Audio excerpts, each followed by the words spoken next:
যেতিয়াই নিবৃত্তি হৈছিল যেতিয়াই সূৰ্যোদয় হৈছিল আৰু তাৰ পাছত মন্দিৰৰ মূল দুৱাৰ খুলি দিয়া হৈছিল আৰু তাৰ পাছৰ পৰিৱেশ আমি দেখুৱাবলৈ যত্ন কৰিম।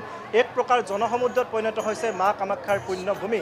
আমি পোনপটীয়া দৃশ্যাংশ দেখুৱাম। মৃন্ময় শৰ্মা আছে, মৃন্ময় শৰ্মাই দেখুৱাব কেউফালে কেৱল জনসমুদ্ৰ, মানুহ আৰু মানুহ, বিভিন্ন প্ৰান্তৰ পৰা অহা যিসকল ভক্ত, সেই ভক্তসকলে ভিৰ কৰা পৰিলক্ষিত হৈছে।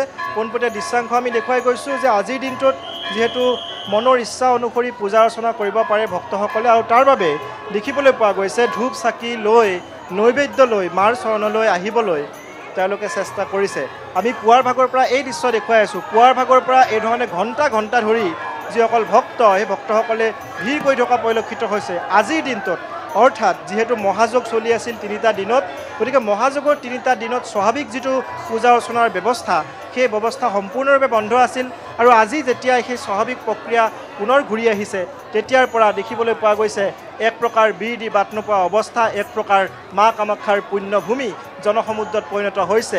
মা কামাখ্যা ধাম এইকাৰণে একক, অনন্য, অনবদ্য যে এই দৃশ্য দেখিলেই প্ৰতিদিন টাইমত দৰ্শকসকলে অনুমান কৰিব পাৰিব মা কামাখ্যাক লৈ কিয় অসমবাসী গৌৰৱ কৰে। এই দৃশ্য দেখিলেই গৌৰৱ কৰিব পাৰিব, এই দৃশ্য দেখিলেই অনুভৱ কৰিব পাৰিব যে এই ধৰণৰ পৰিৱেশ মা কামাখ্যা ধামত বিগত দিনকেইটাত যদিও দেখিছিলোঁ, কিন্তু আজিৰ দিনটোত সম্পূৰ্ণ ব্যতিক্ৰম। কাৰণ আজিৰ দিনটোত প্ৰত্যেকগৰাকী ভক্তই নিজৰ ইচ্ছা অনুসৰি পূজা অৰ্চনা কৰিব পাৰিব।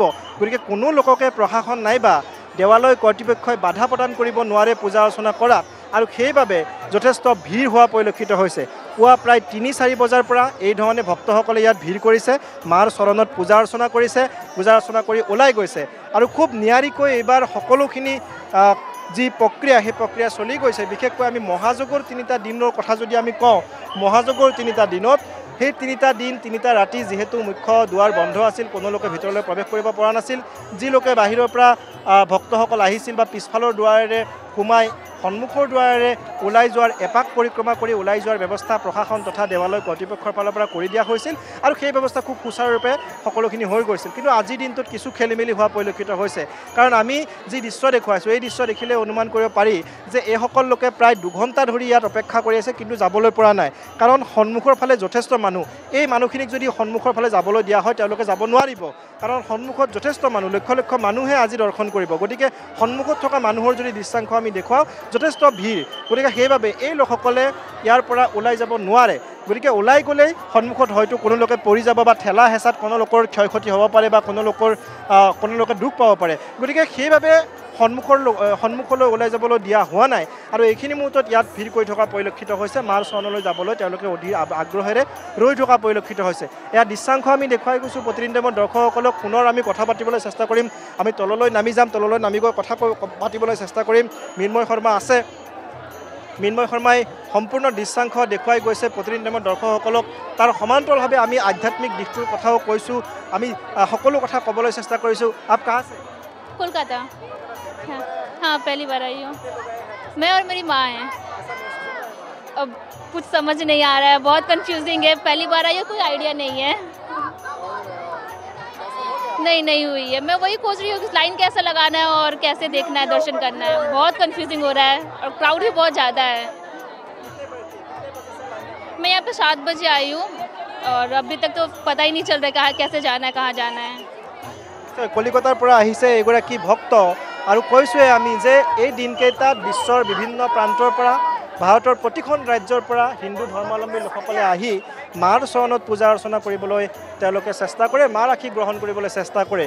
যি পুৰণি মান্যতা আছে, যি পুৰণি বিশ্বাস আছে, সেই পুৰণি বিশ্বাস অনুসৰি যে এই 3টা দিনত মাৰ চৰণলৈ আহি পূজা অৰ্চনা কৰিলে মায়ে মনৰ আশা আকাংক্ষা পূৰণ কৰে বুলি বিশ্বাস কৰা হয়। আৰু সেই বিশ্বাসকে সৰগত কৰি প্ৰত্যেকগৰাকী ভক্তই ইয়ালৈ আহি মাৰ চৰণত উবুৰি খাই পৰে আৰু মাক পূজা অৰ্চনা কৰা পৰিলক্ষিত হয়।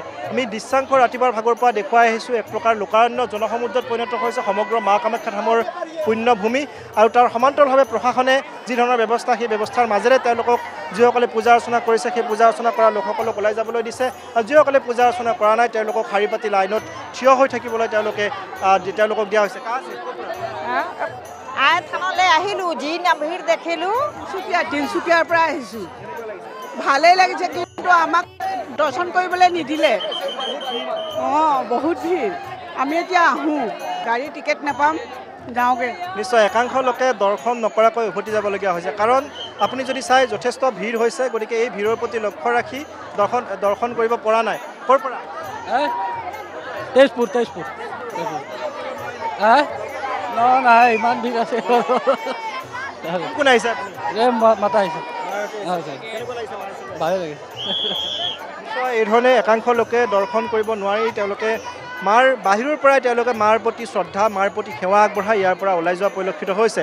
আমি কৈছোঁৱে যে পৌৰাণিক যিখিনি নিয়ম বা শ বছৰ ধৰি যিখিনি নীতি নিয়ম, সেই নীতি নিয়ম অনুসৰি আজি সূৰ্যোদয়ৰ লগে লগে মূল প্ৰৱেশ দুৱাৰ খুলি দিয়া হৈছে। প্ৰথমতে দেৱীক স্নান কৰা হৈছে আৰু স্নান কৰাৰ পাছত দেৱীক ফলাহাৰ দিয়া হৈছে আৰু ফলাহাৰ দিয়াৰ পাছত পুনৰ পঞ্চবলী যি প্ৰথা আছে, পঞ্চবলী প্ৰথা সম্পন্ন কৰা হৈছে আৰু পঞ্চবলী প্ৰথা সম্পন্ন কৰাৰ পাছত মুখ্য প্ৰৱেশদ্বাৰ খুলি দিয়া হৈছে আৰু তাৰ পাছৰ পৰিৱেশে এক প্ৰকাৰ জনসমুদ্ৰত পৰিণত হৈছে মা কামাখ্যাৰ এই পুণ্যভূমি।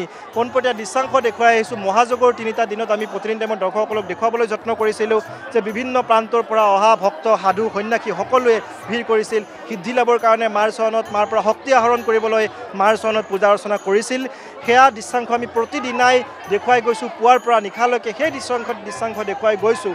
গতিকে মা কামাখ্যা ধামক লৈ অসমবাসী কিয় গৌৰৱ কৰে, এই দৃশ্য দেখিলে অনুমান কৰিব পাৰিব। মা কামাখ্যাৰ পুণ্যভূমিৰ দৃশ্য আমি যিহেতু দেখুৱাই গৈ আছোঁ, এই দৃশ্য দেখিলে অনুমান কৰিব পাৰিব যে মা কামাখ্যা কিয় আৱেগ, মা কামাখ্যা কিয় গৌৰৱ, মা কামাখ্যা কিয় অসমবাসীৰ কাৰণে স্বাভিমান। কাৰণ আমি যদি চাওঁ যে বাহিৰৰ পৰা যিসকল VIP লোক আহিব, যিসকল তাৰকা আহিব, তেওঁলোকে প্ৰথমতে মা কামাখ্যাক দৰ্শন কৰে, মা কামাখ্যাক দৰ্শন কৰিহে ইয়াৰ পৰা অন্য ঠাইলৈ তেওঁলোকে যায়। গতিকে মা কামাখ্যাৰ এয়াই মাহাত্য, যি মা কামাখ্যাৰ অপাৰ মহিমা আৰু যি বিশ্বাস, পুৰণি মান্যতা অনুসৰি যে মা কামাখ্যাই ভক্তসকলক মাতিব লাগিব, তেতিয়াহে মা কামাখ্যাৰ চৰণলৈ আহিব পাৰে, সেইসমূহ বিশ্বাস হৈ আছে। গতিকে সেইসমূহ বিশ্বাসৰ বাবেই বিভিন্ন প্ৰান্তৰ পৰা অহা ভক্তসকলে ভিৰ কৰে। ক'ৰ পৰা আহিছে? আমি ডুংগাৰ পৰা। ভাল লাগিছে, বহুত ভাল লাগিছে মোৰ।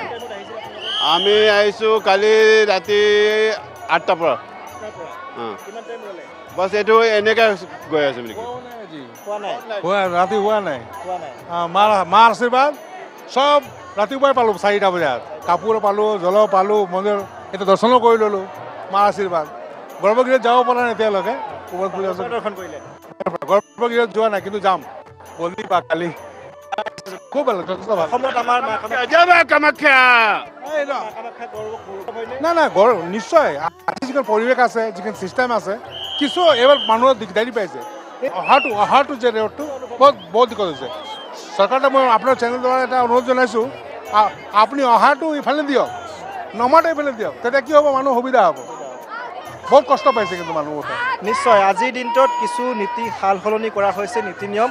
কাৰণ কালিৰ দিনটোত আমি দেখুৱাইছিলোঁ যে এফালে সোমাই এফালে ওলোৱাৰ ব্যৱস্থা কৰিছিল, পিছফালৰ দুৱাৰেৰে সোমাই সন্মুখৰ দুৱাৰেৰে ওলোৱাৰ ব্যৱস্থা কৰিছিল। কিন্তু আজি সেই নীতি নিয়ম সলনি কৰা হৈছে, কাৰণ আজি যথেষ্ট ভিৰ হ'ব আৰু মানুহে আজি নিজৰ ইচ্ছা অনুসৰি পূজা অৰ্চনা কৰিব, কোনো লোককে বাধা প্ৰদান কৰিব নোৱাৰে আৰু সেইবাবে দেখিবলৈ পোৱা গ'ল যথেষ্ট ভিৰ হৈছে। ক'ৰ পৰা আহিছে? মই গুৱাহাটীৰ পৰা আহিছোঁ। ভাল লাগিছে। নিশ্চয় মই কৈছোঁৱেই যে বিভিন্ন প্ৰান্তৰ পৰা অহা ভক্তসকলে। আমি যোৰহাট বহুত ভাল লাগিছে। এইবাৰ প্ৰথম আহিছোঁ, বহুত ভাল লাগিছে। মানুহ দেখি, ৰাইজ দেখি বহুত ভাল। আমি ইয়াত ৰাতিপুৱা 4টাতে পালোঁহি, 4টাত পালোঁহি। এতিয়া দৰ্শন হৈ গ'ল, ভিতৰত সোমালোঁ, বহুত ভাল লাগিলে। আগতেও আহিছোঁ, এইবাৰ অম্বুবাচীত বহুদিনে হেঁপাহ আছিল, আজি এইবাৰ আহিলোঁ। আজি 5 বছৰৰ পৰা মূৰত আহিছোঁ আৰু বহুত ভাল লাগিলে। Thank you. নিশ্চয় মাক দৰ্শন কৰি প্ৰতিগৰাকী লোকেই ধন্য হৈছে আৰু মাক দৰ্শন কৰি ওলাই গৈছে। সন্মুখৰ দৃশ্যাংশ আমি দেখুৱাইছোঁ। এক প্ৰকাৰ বিৰতি বাট নোপোৱা অৱস্থা, জনসমুদ্ৰত পৰিণত হৈছে। কেৱল মানুহ আৰু মানুহ, ভক্ত আৰু ভক্ত। কেৱল আপুনি কেমেৰাৰ লেন্সত, মৃন্ময় শৰ্মাই যিমানে দেখুৱাব কেমেৰাৰ লেন্সত, আপুনি কেৱল দেখিব ভক্তৰ সমাগম। বিভিন্ন প্ৰান্তৰ পৰা আহিছে। কেৱল যে অসমৰ লোক আছে তেনে নহয়, মই পুনৰ কৈছোঁ যে দেশৰ বিভিন্ন প্ৰান্তৰ পৰা আহিছে। হিমালয় পৰ্বতত বিশেষকৈ যিসকল যোগী বা যিসকল সাধকে সাধনা কৰি থাকে, সেইসকল সাধক আজিৰ দিনটোত বিশেষকৈ ইয়াত আহিবলৈ চেষ্টা কৰে। আৰু মা কামাখ্যা ধাম এইকাৰণে ব্যতিক্ৰম যে মা কামাখ্যা ধামত মহাযজ্ঞৰ 3টা দিনত বন্ধ মন্দিৰত পূজা অৰ্চনা কৰা হয়। কিন্তু আমি যদি বিশ্বৰ অন্য প্ৰান্তত যদি য'তেই মন্দিৰ বা মঠ আছে, সেই সময়ত যদি আমি যাওঁ, মন্দিৰৰ খোলা অৱস্থাত পূজা অৰ্চনা কৰা হয়। ক'তো আচলতে মন্দিৰ বন্ধ কৰা নহয়। মা কামাখ্যা ধাম এইকাৰণে একক অনন্য অনবদ্য যে মা কামাখ্যা ধামত বন্ধ মন্দিৰত পূজা অৰ্চনা কৰিবলৈ বিভিন্ন প্ৰান্তৰ পৰা ভক্তৰ ভিৰ হয়। গতিকে এই দৃশ্য দেখিলে আপোনালোকে অনুমান কৰিব পাৰিব যে মা কামাখ্যা ধাম কিয় অসমৰ বাবে গৌৰৱ।